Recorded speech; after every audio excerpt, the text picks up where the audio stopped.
ഞാൻ ഈ അടുത്ത് കണ്ട ഒരു ഡാർക്കായിട്ടുള്ളൊരു വീഡിയോ ആണ് ഇതാ ഇവിടെ പ്ലേ ആവുന്നത്.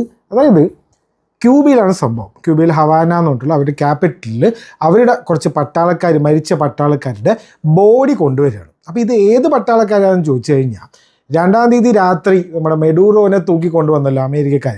അപ്പോൾ ആ ദിവസം മെഡൂറോൻ്റെ കൂടെ 32 ബോഡി ഗാർഡ്സ് ആയിട്ട് ക്യൂബൻ മിലിറ്ററി ആൾക്കാരായിരുന്നു അവിടെ ഉണ്ടായിരുന്നത്.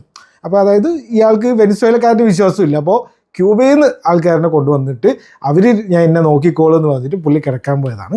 ആ ദിവസം രാത്രി തന്നെ അമേരിക്കക്കാർ വന്ന് കൊണ്ടുപോയി.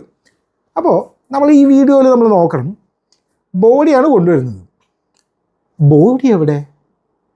ഇതാകെ ഒരു ചെറിയൊരു ടിഫിൻ ബോക്സ് പോലത്തെ ഒരു സാധനത്തിലാണ് ഈ സാധനം കൊണ്ടുവരുന്നത്. അപ്പോൾ ഈ ബോഡി എവിടെ? മരിച്ച ആൾക്കാരുടെ ബോഡി എവിടെ?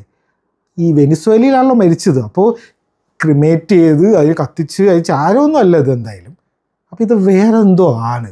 എന്താ സംഭവം? നമുക്ക് എല്ലാവർക്കും അറിയാം, അന്ന് രാത്രി പോയത് US-ലെ ഡെൽറ്റ ഫോഴ്സ് എന്ന് പറഞ്ഞിട്ടുള്ള ഒരു സ്പെഷ്യൽ ഫോഴ്സാണ്. അവരിങ്ങനെ ചെറിയ മിഷനൊന്നും പോകാനില്ല, ഹൈ റിസ്ക് മിഷൻ മാത്രമേ അവർ ചെയ്യാറുള്ളൂ. അപ്പോൾ ഇവർ എന്ത് വെപ്പണായിരിക്കും യൂസ് ചെയ്തത്?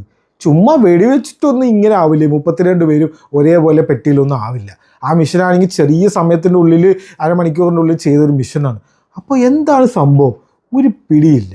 അപ്പം ഇങ്ങനൊരു കാര്യം അറിയാമല്ലോ. അപ്പോൾ കുറേ തിയറീസും കുറേ കാര്യങ്ങളൊക്കെ വരുന്നുണ്ട് ഇൻ്റർനെറ്റിൽ. അപ്പോൾ പുതിയൊരു തിയറി എന്താണെന്ന് വെച്ച് കഴിഞ്ഞാൽ, സോണിക് ബൂം കേട്ടു എന്നും വലിയൊരു ശബ്ദം കേട്ടു, അത് വന്നതിന് ശേഷം പട്ടാളക്കാരൊക്കെ ഇല്ലാതായി പൊടിഞ്ഞു പോയി എന്നുള്ള രീതിയിൽ അവിടെ സാക്ഷികൾ പറഞ്ഞു എന്ന രീതിയിൽ ന്യൂസിൽ വന്നിട്ടുണ്ടായിരുന്നു. അപ്പോൾ എന്തോ ഇതുവരെ നമ്മൾ കാണാത്ത എന്തോ ഒരു വെപ്പൺ സിസ്റ്റമാണ് അന്ന് ഈ അമേരിക്കക്കാർ അവിടെ യൂസ് ചെയ്തത്. അത് അവരുടെ എന്തോ ഒരു സീക്രട്ട് സംഭവമാണ് എന്നാണ് ഇപ്പോൾ വരുന്ന കോൺസ്പിരസി. ഇത് ഉള്ളതാണോ എന്ന് കൺഫേം ചെയ്യാൻ ഇപ്പോൾ അവരൊന്നും കൺഫേം ചെയ്യുന്നില്ല. അതുകൊണ്ടാണ് കോൺസ്പിരസി എന്ന് വിളിക്കുന്നത്. അറിയില്ല എന്തായാലും എന്തോ കാര്യമായിട്ട് ഇവിടെ സംഭവിച്ചിട്ടുണ്ട്. അല്ലാണ്ട് ഈ 32 പേരിനെ ഒറ്റയടിക്ക് ഇല്ലാണ്ടാക്കാൻ എന്തായിരിക്കും അത്? എന്നാലും